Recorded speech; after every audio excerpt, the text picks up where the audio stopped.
왕이 계셔요.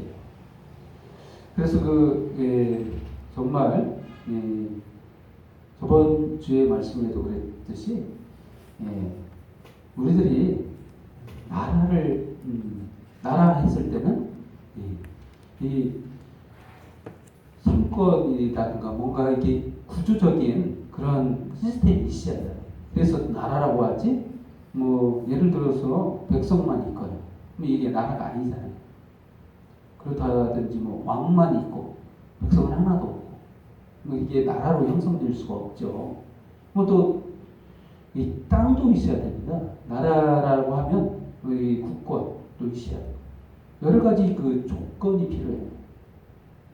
그래서 그 하늘나라, 하나님의 하늘나라 도대체 어떤 구조로 됐는가? 저번 주에 말씀에서도 얘기했듯이 정말 하늘나라는 실제적으로 시스템을 갖추고 있어요.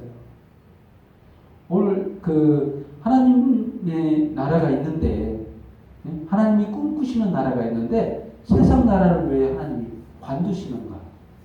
그냥 내버려 두시는가? 원래 인정하지 않거든요. 사실상은 원래 인정하지 않으면 하나님이 멸망시키냐? 그렇지 않아요.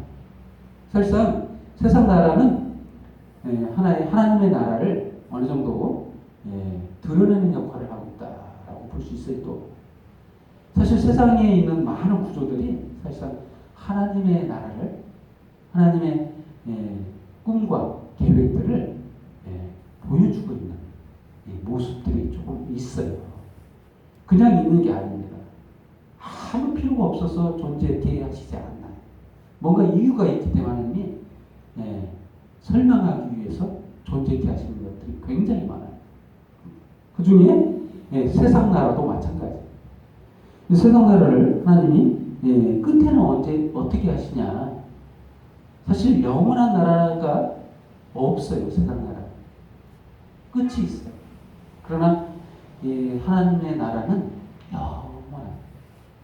이 영원한 나라를 꿈꾸시기 때문에 하나님이 세우신 거예요. 그래서 오늘 본문 말씀을 통해서 결론의 책 요한계시록에서는 어떻게 하늘나라에 대해서 설명하고 있는가라고 보기 위해서 오늘 본문 말씀을 보도록 하겠습니다. 본문 말씀을 들어가기 전에 보면은 정말 먼저 이 두루마리 7미러로 봉했다. 5장 1절 말씀에 보좌에 앉으신 오른손에 있었다는 거죠. 그렇다면 사실상 이게 이해해야 되는 것이 하나님이 펴시면 되지. 두루마리를 하나님이 가지고 계시는데 오른손에 계시는데 펴서 보시면 되지. 왜 또 펴야 될 사람이 왜 필요한가? 좀 의문나지 않습니까? 하나님 그냥 펴셔서 통치를 그냥 하나님이 하시면 되는데 그렇죠? 좀 의문이 있죠. 그렇습니다. 그렇지만 이 봉인이 되었다. 여기에서 의문이 되죠. 왜 봉인이 됐을까? 이 봉인이 됐다는 것은 막혔다는 것을 말합니다. 하나님의 통치가 구체적으로 이루어지지 못하고 있어요. 언제부터 그렇게 됐을까요?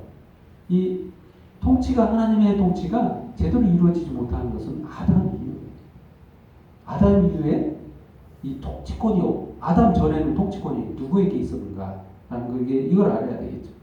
통치권이 첫째 아담에게 있었습니다. 아담에게 있었다니까요. 아담에게 모든 것을 통치하도록 세상 만물을 창조하신 이 세상을 누구에게 맡기셨냐? 아담에게 맡기셨어요. 통치권. 맡겼더니 어떤 일이 있었느냐? 잘하면 괜찮은데 통치권을 빼앗겨버렸어요. 자기 스스로 하나님처럼 되겠다는 생각을 갖고 이 사단의 속임수에 속아서 통치권을 이 조건이 있었어요. 하나님이 이 통치권에 선악과를 따먹지 말라는 조건을 제시했어요. 그것만 지키면 통치권이 영원하다. 그런데 그걸 어겼죠.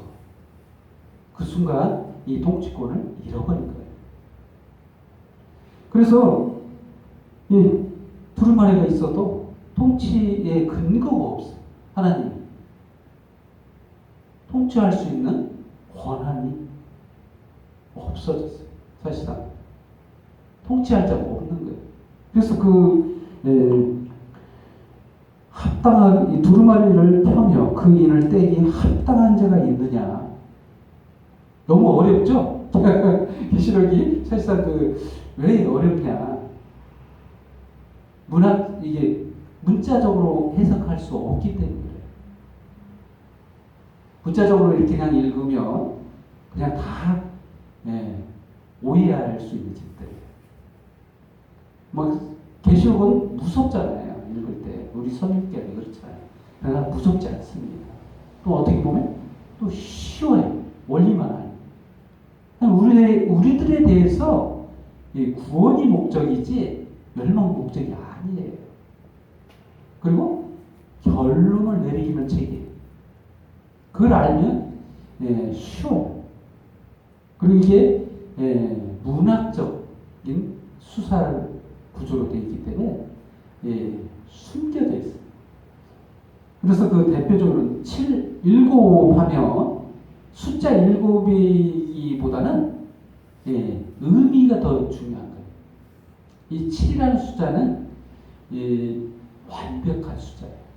하나님의 우리에게 설명할 때 이 7은 완벽한 거야. 이걸 설명한 거예요. 그래서 이 봉인을 절대 뗄 수 없다는 그런 의미입니다. 어느 누구도 뗄 수 없어요. 7으로 봉인했기 때문에. 그런 의미예요. 7이라는 숫자를 잊어버렸어요. 이 7이라는 숫자가 의미하는 것을 알아야 돼요. 완벽해요. 완전하게 봉인이 됐다. 막혔다. 하나님의 통치가 더 이상 인간에게 이루어질 수 없도록 이렇게 닫혀있는 상태를 말해요.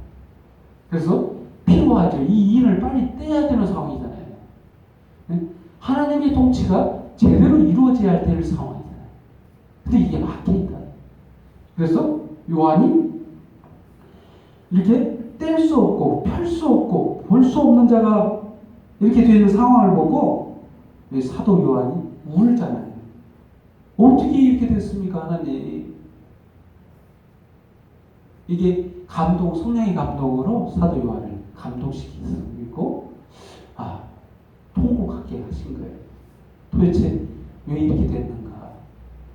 원인을 따져보니까 결국 우리 이 아담 이후로 문제죠. 인간의 문제죠. 그래서 이 우는 상황에서 장로 한 사람이 말하죠. 이 장로는 그 사실을 아는 거죠. 전체적인 이 상황을 전부 다 이해하는 장로. 이 장로는 또 도대체 누구인가? 유다지파 사람 다윗의 뿌리가 이겼다. 이 유다지파 다윗의 뿌리. 이 다윗의 뿌리라는 것에 해답이 있죠. 다윗의 아들. 뿌리라고 하죠. 그걸. 예수님을 두고 하신 말씀입니다. 근데 이 예수님이 이겼다는 거예요. 그래서 첫 번째로 다윗의 뿌리가 이겼습니다. 라는 겁니다. 다윗의 뿌리, 바로 예수님이 이기셨다. 이 예수님이 역사상으로 이긴 장면이 있었죠. 우리들은 예수님이 먼저 오셔가지고 이겼기 때문에 이 사실을 성경을 통해서 이해할 수 있지만 그 전 사람들은 얼마나 답답하겠습니까?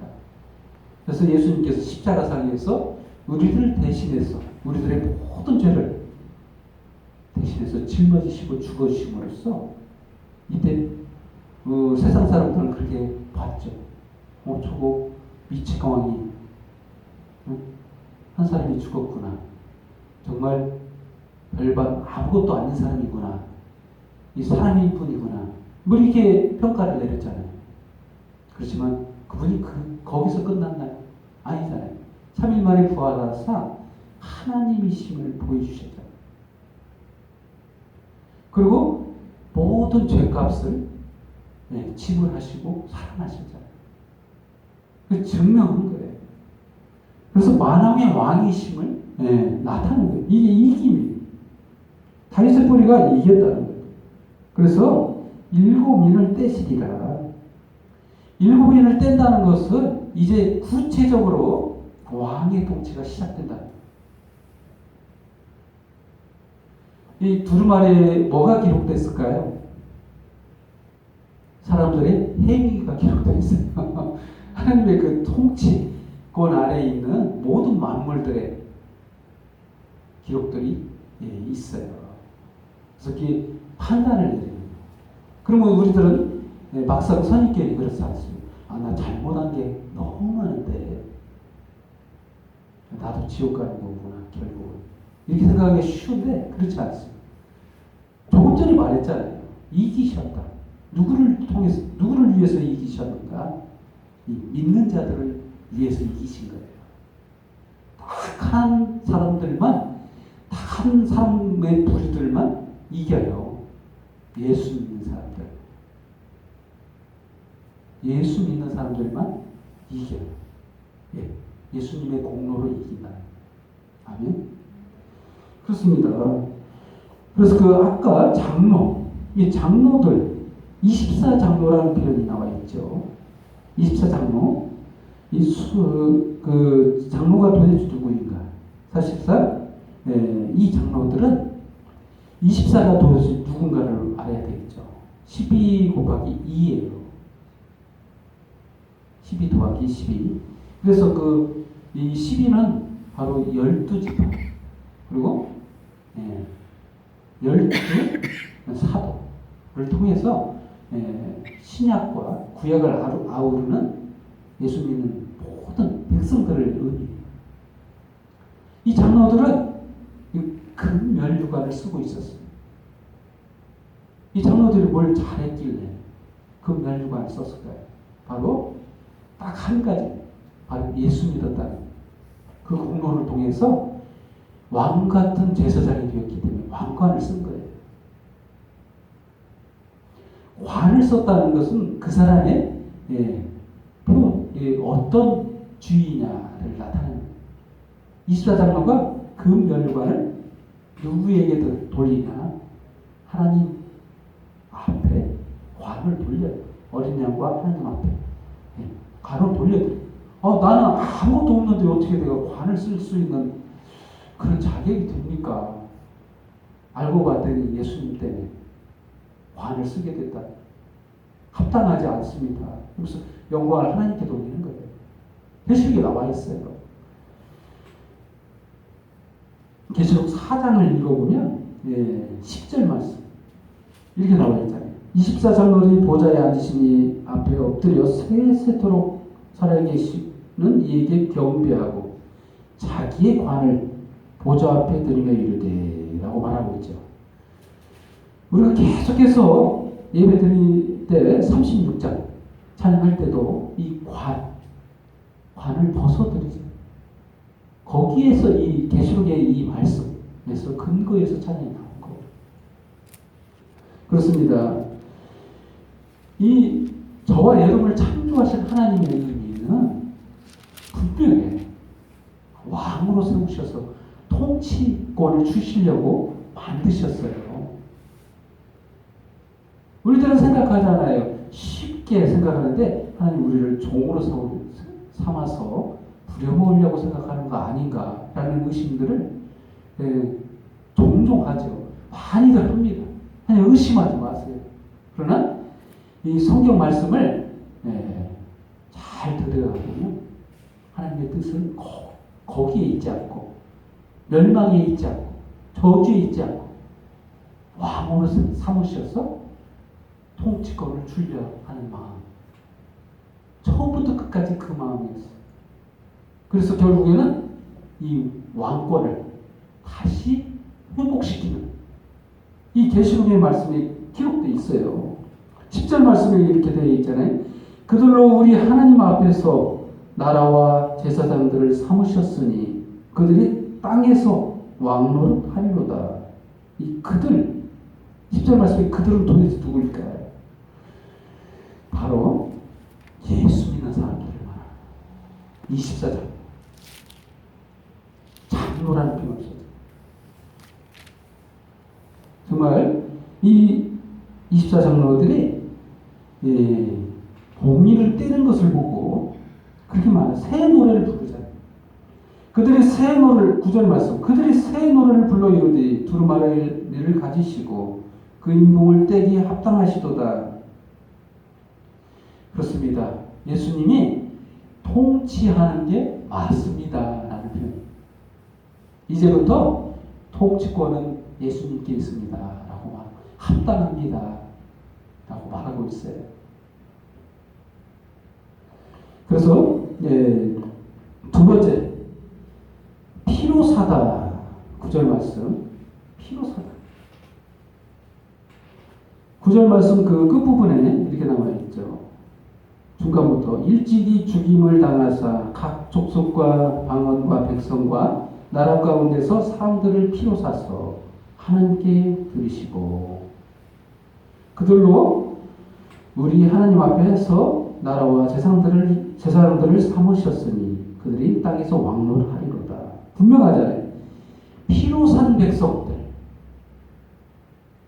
피로 산 백성들이 도대체 누구라고요? 바로 예수 믿는 사람들입니다. 왜 예수님이 죽으셨어요? 죄값을 지불하시기 위해서 죽었어요.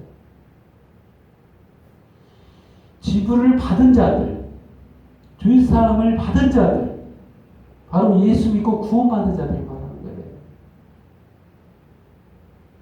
이 세상에서 무슨 관, 무슨 죄가 무슨 쓸데가 있나요? 바로 예수님의 피로 산 백성이 되는 것이 가장 큰 영광인 거예요. 그들이 왕이에요. 그들이 제사장입니다.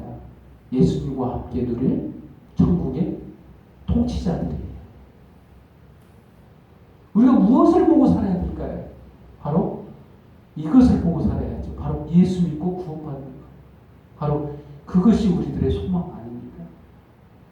다른 것이 소망이 돼서는 안 돼요. 세상 왕은 잠깐입니다. 여기서만 왕이에요. 영원하지 못해요.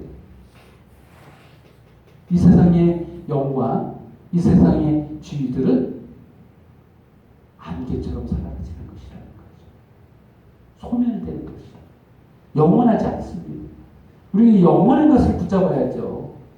바로 예수 믿고 구원받는 것. 이것이 영원한 거예요. 영원한 것만 남습니다. 그렇습니다. 피로 사서 왕으로 하라고 피로 산 거예요. 얼마나 중요합니까? 그래서 이 만왕의 왕 되시는 예수님께서 이제 구체적으로 7인을 떼시면서 펼쳐나가시는 장면이 어디에 나와 있느냐? 6절 말씀부터 계속해서 6장 말씀부터 계속해서 펼쳐지고 있잖아요. 7나팔에 일곱 대적 이런 거 많이 나오죠. 7봉인을 떼신다. 이런 거 이걸 어렵게 생각할 필요 없습니다. 예수님의 통치가 구체적으로 이루어지고 있는 장면이라는 것을 나타내고 있습니다. 쉽죠? 어떻게 예수님이 통치하시는가를 이 성경을 읽어보시면 알겠죠. 근데 볼 때 두려움을 읽을 필요 없어요. 저와 여러분을 향한 하나님의 생각 아시죠? 심판이 아니라 심판은 누구예요? 믿지 않는 자들을 향한 심판이에요. 두 가지라고 했어요. 하나님이 임하시는 말씀은 두 가지 형태로 나타난다. 하나님의 말씀을 선포하시잖아요. 그러면 두 가지 형태가 있어요. 믿는 자들에게는 그 말씀을 통해 구원을 얻지만 믿지 않는 자들에게는 그 말씀이 심판 기준이 돼서 두려움, 고통, 심판에 적용이 되는 거죠. 믿지 않는 자들에게 심판이 임하지만 믿는 자들에게는 구원이 임한다는 거예요. 그래서 계시록을 기쁘게 읽어야 할 필요가 있어요. 모르시면 물어보시면 돼요. 그렇습니다. 그래서 세 번째로 모든 피조물들의 찬양. 모든 피조물들이 찬양합니다. 13절 말씀.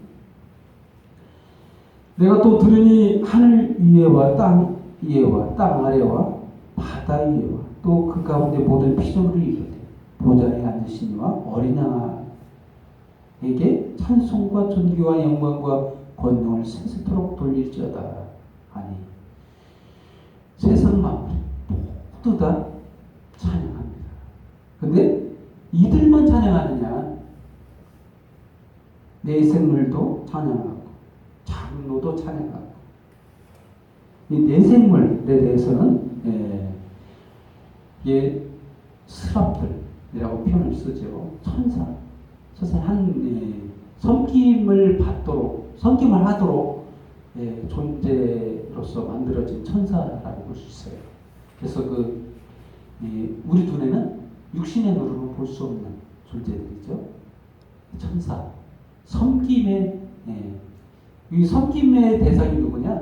하나님. 그리고 왕 같은 제사장들. 바로 24상들을 섬겨요. 이 왕 같은 제사장들을 섬긴다. 그래서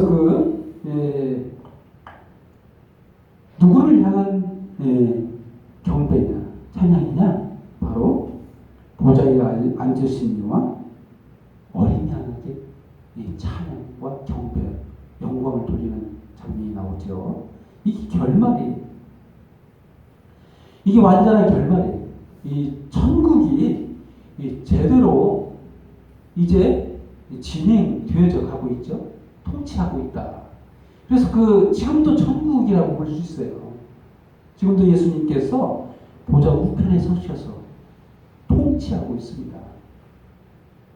물론 지금 궁극적으로 우리가 자유를 마음껏 누리지는 못하지만 지금도 예수님이 통치하고 계시다는 걸 알 때 지금도 천국의 한 형태로, 물론 궁극적으로 우리가 천국에서 장소적인 개념으로 살아가고 있지는 못하지만, 제한된 곳에서 살지만 지금도 어떻게 보면 천국인 거예요. 우리 마음속에 천국이 임할 수도 있고 우리의 생각이 천국의 통치를 받고 있다면, 바로 예수님의 통치가 우리 안에서 이루어진다면